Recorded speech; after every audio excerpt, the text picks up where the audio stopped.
Hey, hi, this is Santosh. Welcome to day 20 of Stock Market Series in Telugu. What are the primary and secondary markets? Stock మార్కెట్లో చాలామంది బిగినర్స్కి ఉన్న common doubt ఇది. So ఈ వీడియోలో అసలు primary market అంటే ఏంటో అండ్ సెకండరీ మార్కెట్ అంటే ఏంటో సింపుల్గా ఎక్స్ప్లెయిన్ చేస్తా. First one, primary market. Primary market అంటే మనం డైరెక్ట్గా షేర్స్ని ఆ కంపెనీ నుంచి కొనుక్కోవడం. దీనికి బెస్ట్ ఎగ్జాంపుల్ కంపెనీస్ ఎప్పుడైతే ఐపీఓ ద్వారా ఫండ్ని రైజ్ చేస్తాయో ఆ టైంలో షేర్స్ని బై చేయడం.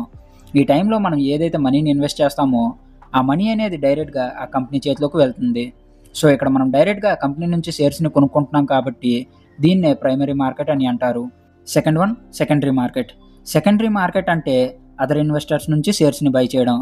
దీనికి బెస్ట్ ఎగ్జాంపుల్ స్టాక్ మార్కెట్లో ట్రేడ్ అవుతున్న షేర్స్ని కొనుక్కోవడం. మనం స్టాక్ మార్కెట్లో ట్రేడ్ అవుతున్న షేర్స్ని కొనుక్కుంటున్నామంటే మన మనీ అనేది అదర్ ఇన్వెస్టర్స్ చేతిలోకి పోతుంది.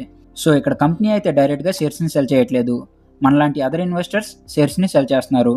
సో ఇక్కడ అదర్ ఇన్వెస్టర్స్ నుంచి మనం షేర్స్ని బై చేస్తున్నాం కాబట్టి దీన్నే సెకండరీ మార్కెట్ అని అంటారు.